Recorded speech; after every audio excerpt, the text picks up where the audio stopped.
How do you measure the worth of a life lost to the sea? A mother torn from her child, a man whose name was forgotten the moment his chains were fastened. The Portuguese came first, setting up forts along the Gold Coast and wider, trading beads and guns for bodies. Later, the British, Dutch, and French joined, turning African shores into prisons of commerce. Their capture was brutal and sudden. There was no warning, no sign, no time to pray. Raids often began before dawn, when the world was still dark, when only the crickets and the faint rustle of palms could be heard. Villages that had slept in peace woke to the crack of muskets, the roar of fire, and the screams of the hunted. Kingdoms at war, or rulers enticed by European guns, rum, and power, turned against their neighbors. Some joined the trade to survive, others to rise. But in every case it was Africans capturing Africans, a wound that history still struggles to heal. Families ran in every direction, clutching their children, their mats, their gods. The raiders came swiftly, men with chains, torches, and weapons sharper than fear itself. Those who fled into the forest were tracked like game. Those who hid in the rivers were dragged out, coughing and crying. Men were tied together with wooden yokes, their necks locked in thick beams, so they could neither turn nor rest. Women and children were marched behind, their wrists bound with rope made from animal hide. The elderly, unable to walk, were often left behind, or killed, so their cries wouldn't alert nearby villages. The air was filled with smoke and sorrow, the sound of babies crying mixed with the distant laughter of slave traders counting their profits. Those who resisted were beaten until the body gave up the fight. Those who tried to escape were speared or shot, their blood soaking into the red earth. Those who survived faced a journey worse than death itself, the march to the coast. They walked barefoot across thorns and desert, under heat that melted skin, without food or water. The road was a graveyard. Bodies littered the path, men, women, and children who could walk no further. The captors did not stop. The chain gang moved on. Each clang of the iron echoed like a funeral drum. At night, they were herded together beneath trees, watched by guards with torches. There was no rest, only fear. Some prayed to the ancestors. Others sang softly in broken voices, trying to remember the names of home, names that soon became ghosts. Days turned into weeks. The landscape changed, from savanna to jungle, from rivers to swamps, and when they finally saw the sea, many fell to their knees. They had heard stories of it, the great water at the edge of the world, but never imagined it would be the gate to their own disappearance. They expected relief. Instead, they found fortresses of stone and iron, walls taller than mountains, built not to protect, but to imprison. Elmina, Cape Coast, Ouida, Bunce Island, names that would be whispered for centuries, remembered as the mouth of hell. Inside, they were crammed into dungeons where the air itself turned to poison. For the captives, this was not a new beginning. It was the end of everything they had ever known. At Elmina, Ouida, Cape Coast, and Bunce Island, the gateways of no return, thousands waited in dungeons with no air, no light, and no hope. These were not just fortresses, they were tombs for the living. Beneath the stone walls of European castles that faced the Atlantic, Africans lay in darkness, men, women, and children, packed shoulder to shoulder in narrow cells where even breathing became a struggle. The air reeked of blood, sweat, and excrement. The scent of decay clung to the damp walls. Rats scurried between limp bodies. Disease spread like fire in a dry forest. Each breath was a battle, and each hour a test of endurance. In those cramped spaces, the line between the living and the dead blurred, as if the sea outside was already claiming them. The screams of mothers searching for their children haunted the corridors. In the women's dungeon, cries echoed endlessly.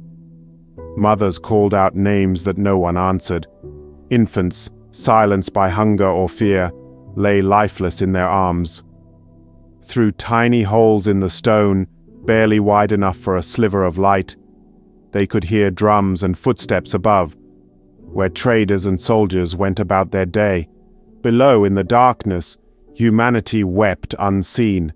Men and women were branded with hot irons, their skins seared with the marks of ownership. Each mark burned away identity, tribe, and home, replacing it with a European crest, Dutch, Portuguese, British, or French. It was not a name but a number, not a person but property. They were then inspected like cattle, their teeth pried open, their limbs examined for strength. Traders compared them, haggled over them, and exchanged them for rum, gunpowder, and cloth. The price of a life could be measured in barrels and beads. Outside the fortress walls, the ocean roared, indifferent and eternal. Ships waited on the horizon, their sails gleaming white under the sun, like the teeth of a predator. And when the iron doors finally opened, it was not for freedom, it was for the sea. The enslaved were led through a final narrow passage called the Door of No Return, a stone archway that opened directly to the surf. Bound in chains, they shuffled forward, some collapsing, some resisting, others silent with disbelief. Those who hesitated were whipped or dragged. Those who could no longer walk were thrown into the water. And yet, before stepping through, many turned one last time, their eyes searching for a glimpse of home, a final look at the red earth of Africa that they would never see again. The sea swallowed their cries. The ships became their coffins. Behind them the door slammed shut, sealing not just bodies, but entire generations of memory and grief. But even then, in the depths of that despair, something sacred endured. They carried songs, languages, rhythms, and gods within them, invisible and indestructible. And across the ocean, in the cane fields of the Caribbean, in the cotton rows of the Americas, those memories would rise again. In drumbeats, in prayers, in rebellion. For though the iron doors opened for the sea, Africa still found a way to cross. Among these ships was the Zorg, captured during the Fourth Anglo-Dutch War, 1781. It sailed from the Gold Coast to Jamaica, carrying 442 enslaved men, women, and children, guarded by a mere 17 crew members. The enslaved were packed below deck, chained by neck and ankle, unable to stand. The air was suffocating. Dysentery spread like wildfire, followed by scurvy, fever, and despair. The water ran out. Then came November 29th. An officer gave the order no man should ever give. The crew began throwing 122 people, mostly women and children, through a cabin window into the Atlantic. Their screams vanished beneath the waves. 10 more jumped willingly, choosing death over slavery. By the time the Zorg reached Black River, Jamaica, only 208 souls remained alive. When the survivors stepped onto Jamaican soil, their ordeal was not over. The journey across the Atlantic had already stripped them of home, language, and dignity. But the new world they entered was built to break what remained. As the enslaved men, women, and children stumbled onto the docks of Kingston, Montego Bay, and Black River, they were met not with compassion, but with cold commerce. Their bodies, still trembling from disease and dehydration, were inspected like livestock. They were washed, oiled, and branded, their skin made to shine not out of care, but for market appeal. Traders rubbed palm oil into their wounds to hide scars, making them look healthy to European buyers. Then came the auction blocks, a raised wooden platform where human lives were priced, shouted over, and sold to the highest bidder. Onlookers, planters, overseers, and merchants examined muscles, teeth, and eyes, as though assessing a horse. They were labeled by age, sex, and strength. A strong young man fetched a high price for the fields. A woman of childbearing age was valued for her potential to produce more enslaved children. Children were often sold in pairs or alone, their cries echoing through the marketplace. Families were torn apart once more. A mother was sent to the sugarcane fields, where the sun burned her back as she swung her machete hour after hour. Her child was sent to the kitchens of the white estate owner, forced to serve food she would never taste. Her husband was sent to the boiling house, the most feared place on the plantation, a furnace of fire and steam where sugarcane juice was boiled into syrup, and one mistake could cost a life. The plantations became machines of death. Sugar was called white gold, but it was purchased with black blood. The cane fields stretched endlessly, a green sea, hiding countless graves beneath. From dawn till dusk, enslaved Africans worked under the crack of the whip, their sweat feeding an empire oceans away. The air reeked of smoke and molasses, and the sound of the overseer's whip became the rhythm of the day. Few survived long. Tropical diseases, exhaustion, and brutality claimed thousands each year. But even as their bodies weakened, something unbreakable endured: memory. The nights were filled with sorrow, but also with whispers of Africa. After the day's labor in the darkness of the quarters, songs rose softly into the night. They whispered to one another in half-remembered dialects, fragments of Igbo, Yoruba, Akan, and Kikongo woven into prayer. They sang of rivers that no longer flowed near them, of ancestors who watched over them still. Around flickering lamps, they recreated fragments of home, dances, drum rhythms, and tales that kept their humanity alive. Mothers traced maps of freedom in their children's hair, and elders told stories of spirits who walked beside them, even in bondage. In this way, Africa survived in secret, through rhythm, through resilience, and through memory. Though their bodies were enslaved, their spirits were not. The whispers of Africa would grow into resistance, maroon communities, and revolts. Small flames that would one day set the Caribbean ablaze with freedom. The enslaved came from across West and Central Africa, Akan and Asante from modern Ghana, known for their discipline and unity, Yoruba from Nigeria, bringing the Orisha religion that evolved into Jamaican Obeah, Igbo from southeastern Nigeria, whose resilience gave birth to legends like the Igbo Landing. They had crossed the ocean in chains. They had seen death claim hundreds beside them. And when they finally saw land, they decided they would not live as slaves. They would die as free people. It was 1803, on the shores of St. Simon's Island, Georgia, in the United States.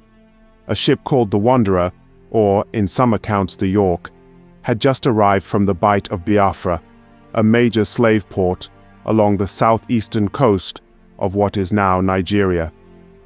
On board were Igbo men, women, and children, taken from their villages, marched to the coast, and sold into the Atlantic trade. These were people of strong will. Many were from Igbo hinterlands where independence, community, and spirituality ran deep. They had survived the Middle Passage, but not their spirit, their pride, their chi, the divine spark that no chain could bind. The enslaved were purchased by American slavers and loaded onto a smaller vessel called the Morovia to be transported to plantations along the Georgia coast. But something inside them refused to yield. As the ship sailed down the Altamaha River, the Igbo rose. They fought their captors with what strength they had left: chains, fists, bare courage. The revolt was swift and fierce.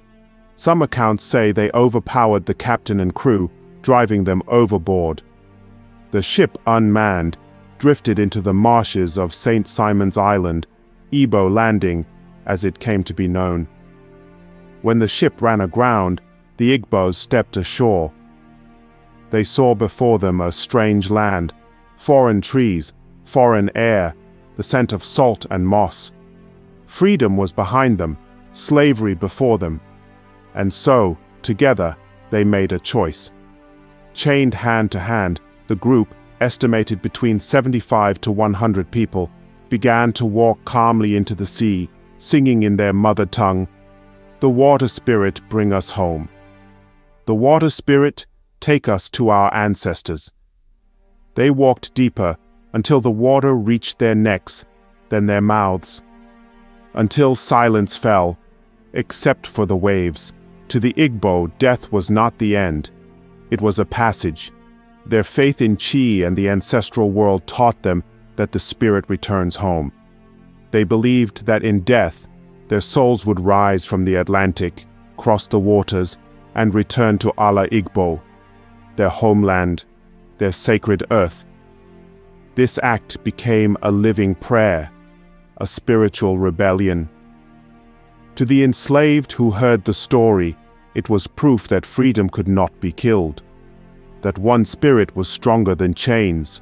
Local accounts from St. Simon's Island tell of the event being witnessed by plantation workers and overseers.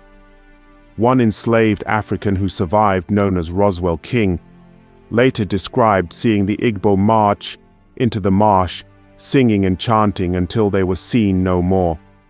African Americans who lived on the island, especially the Gullah Geechee people, descendants of enslaved Africans along the Georgia and South Carolina coast, preserved this memory through oral tradition.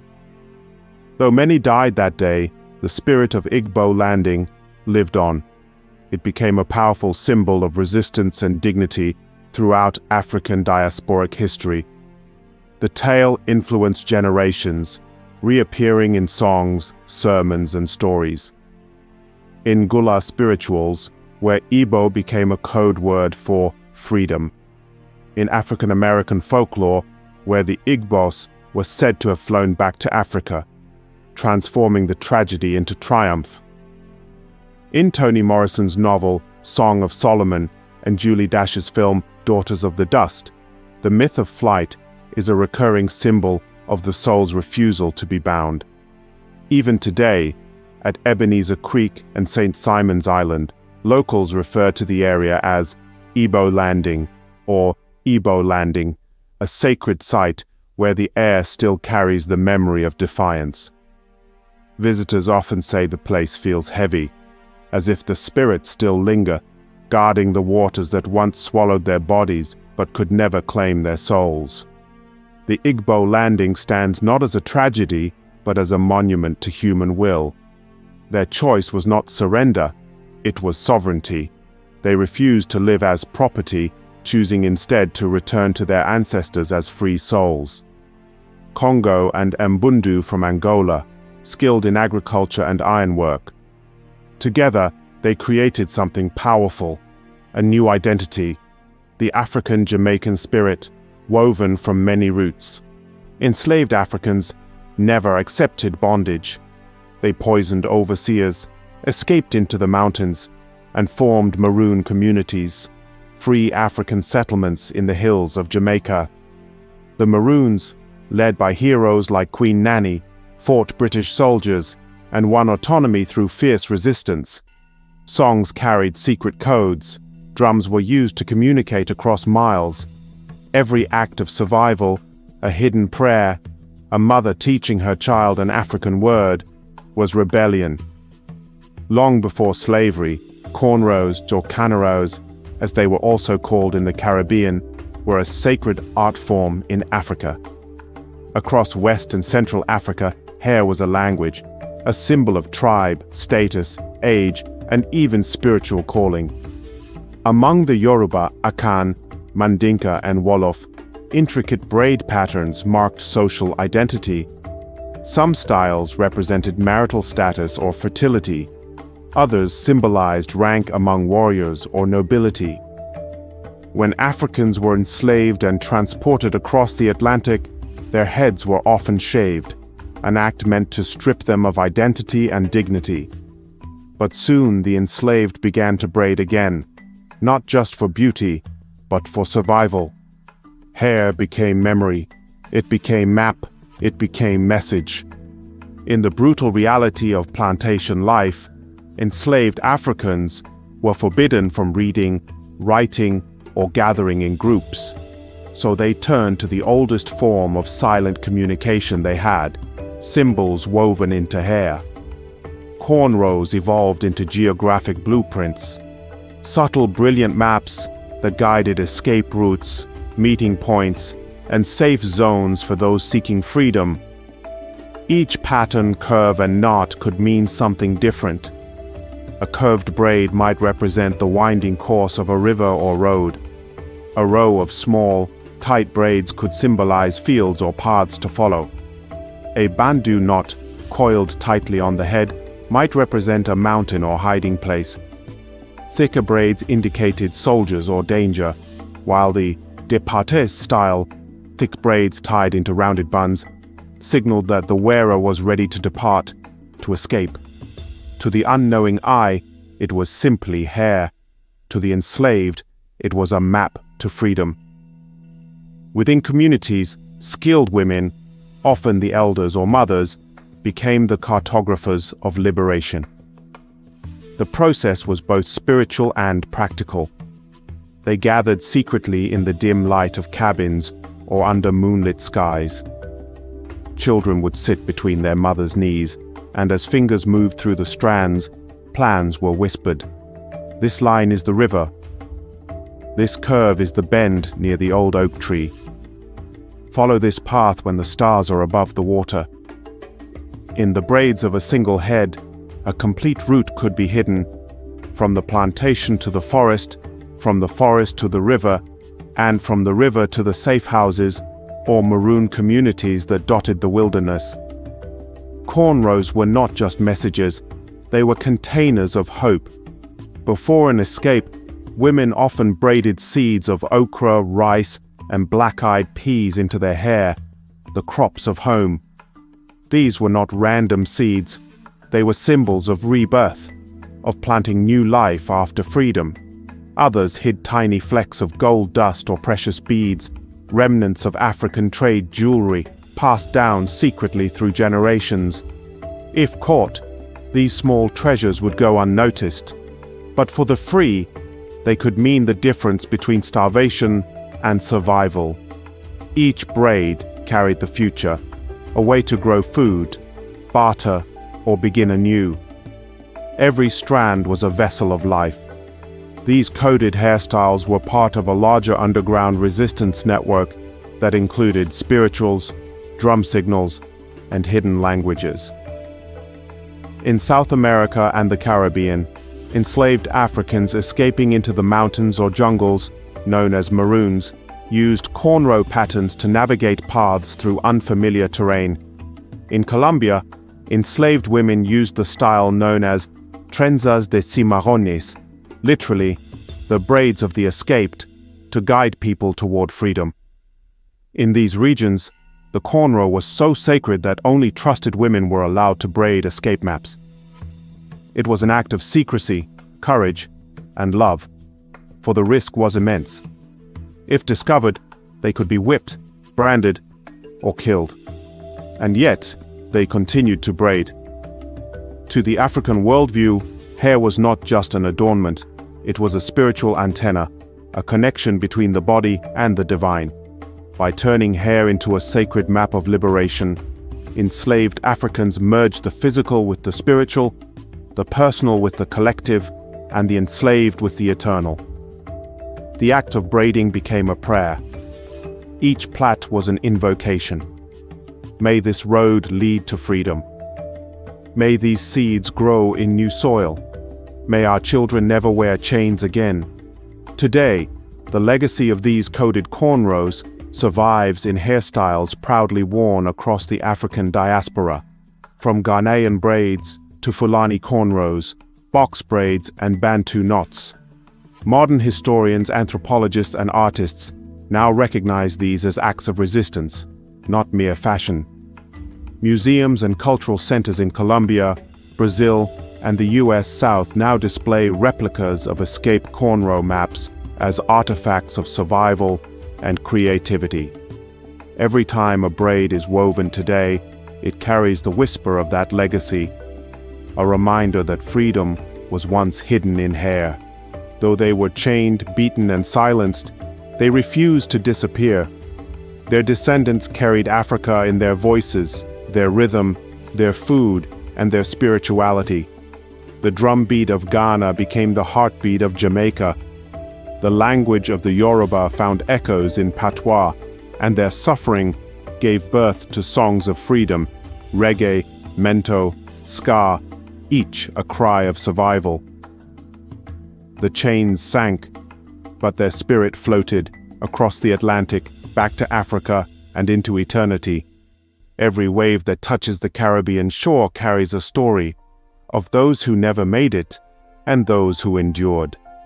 To remember them is not to weep forever, but to promise never again. This has been the Calabash Diaries. Thank you for watching. We look forward to seeing you on our next journey.